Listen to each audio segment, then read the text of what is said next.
This is the way. This is the way. This is the way. Welcome guys to the Brandalorian YouTube channel.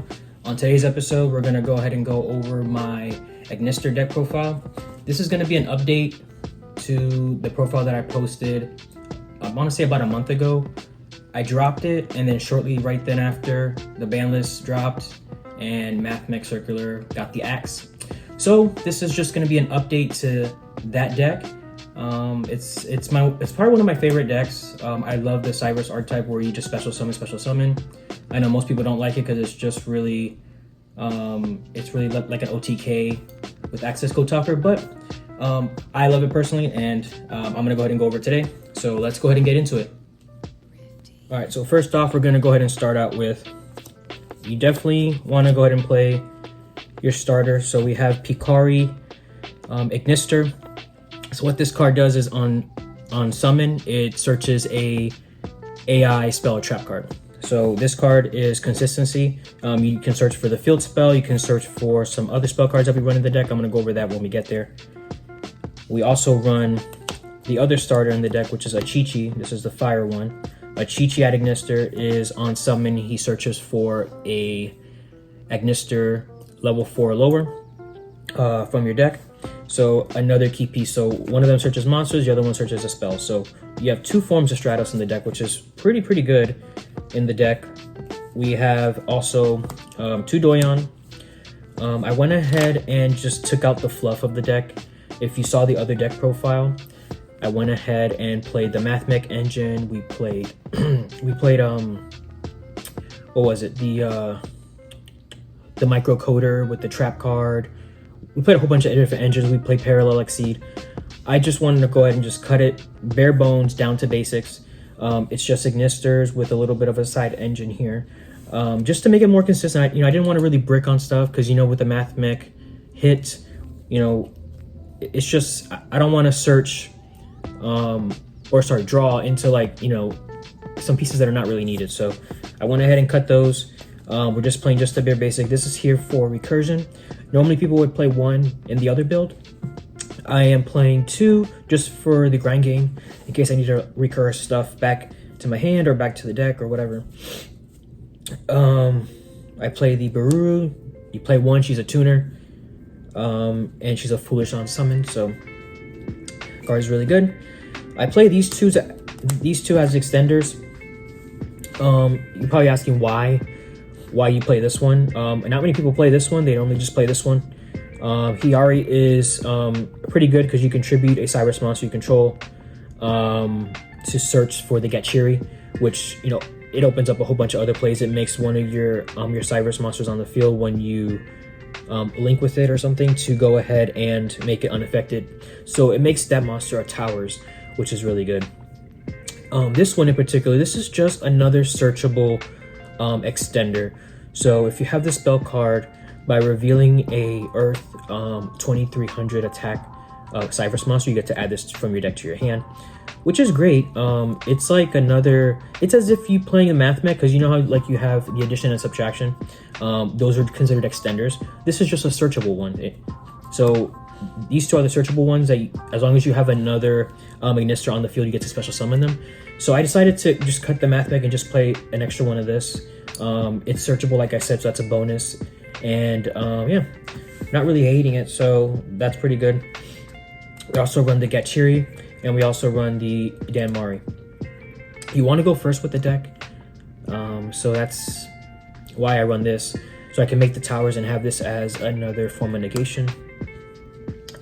If I'm going second, I will side this guy out because he's pretty much dead. You don't want to open him going second because he does nothing in your hand.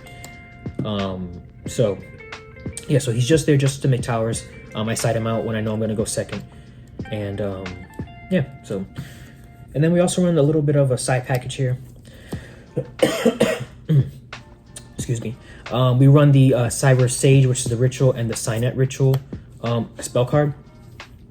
This card is really good. It's there just to go into the fusion from the extra deck that allows you to it's like a spell or trap negate or whatever. So it's pretty good.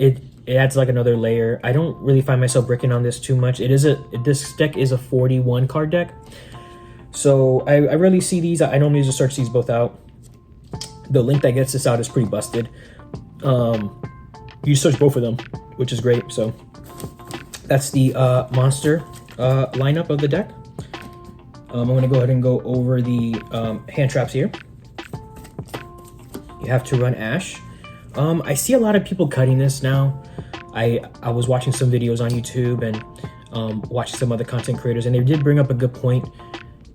If you run Ash, you're allowing the opponent, obviously we're in a fire meta, so fire decks, they can make Hita the fire charmer and steal this from your graveyard to go ahead and link climb to go into that princess link 3 card. So that's a you know, it's unfortunate that can happen to you, but I feel like it's so good against like other rogue decks or, you know, whatever you might play. It's just generically good. I'm gonna keep playing. I know a lot of people are starting to cut it now, but I mean, I like it, so it's gonna stay in my deck until I you know, completely change it and, you know, change my thinking on that. We run the 2 Nibiru. This can punish a lot of decks if, you know, they don't see it coming. Most people think that it's not being main at all, this format, or probably even sided, I don't think. But it's in my main deck, so I definitely don't want to get nibbed, so I run crossouts. Spoiler alert, I do run crossouts to go ahead and stop myself from getting nibbed. So I do run that, and I do run the 2 droll as well. If you get drolled, this deck searches a lot, so if you get drolled, it hurts a lot. It's pretty much just a pass, and then you're getting OTK'd. We run 2 Effect Veilers as well. Effect Veiler is it's another form of negation, along with the 3 imperms. So the 2 Effect Veilers and the 3 imperms are just there just to stop spot negation and stuff like that. So yep, that's the hand traps. We're gonna go ahead into the spells now.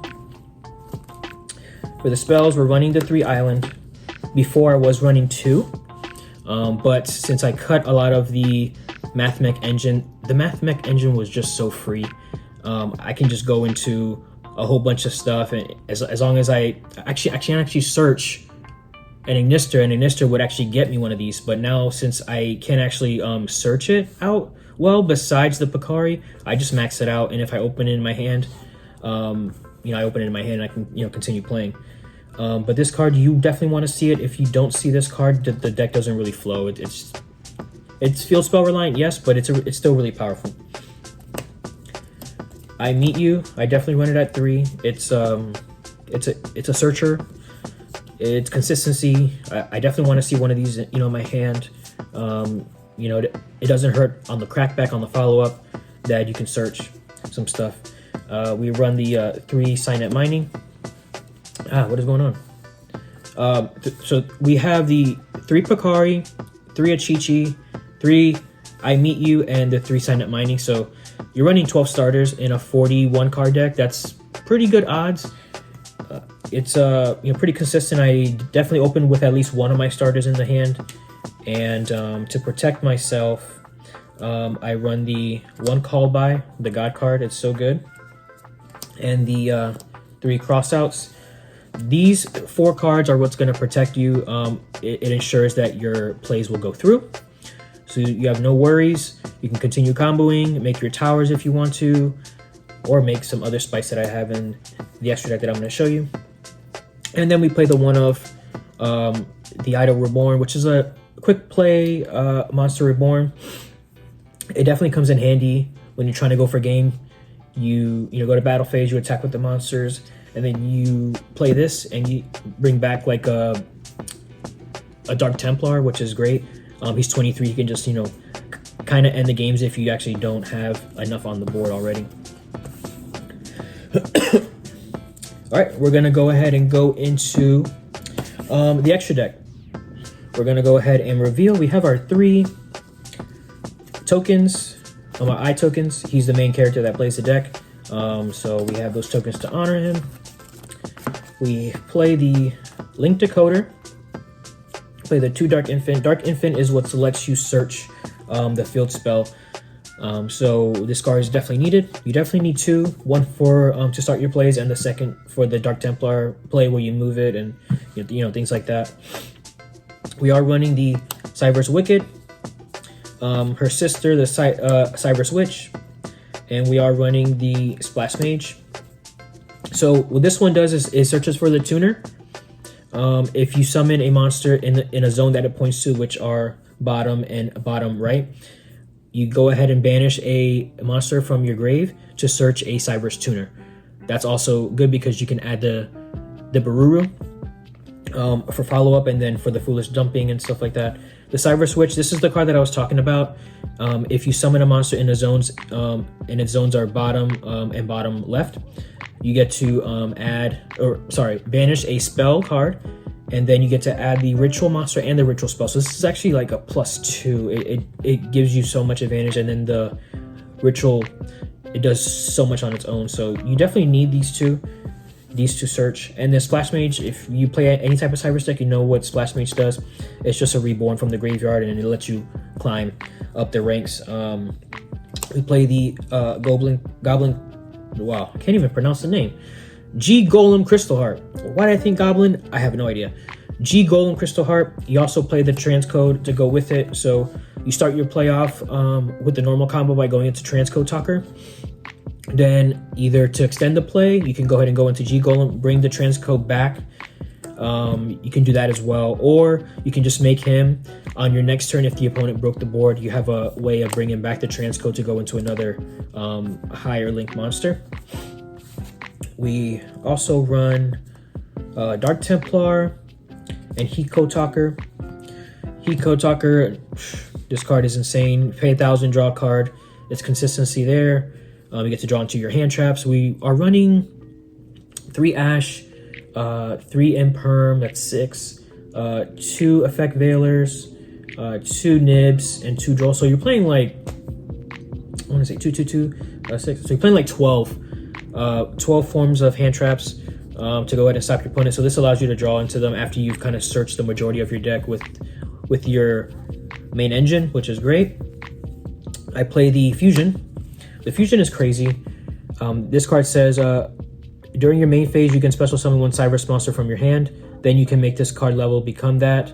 When your opponent activates a spell, trap card, or effect, while you control a link for a higher Cyberse monster, quick effect, you get to banish this card from your field or the graveyard and negate the activation. So this is just another form. This comboed with the Danmari is really, really strong. We have the Wing Pegasus as well. This is good against back row decks. You summon this and you get to pop as many back row your opponent controls as you have Ignister monsters on your field. So it can come up where you're popping some back rows and stuff like that, clearing the way to go ahead and kill your opponent.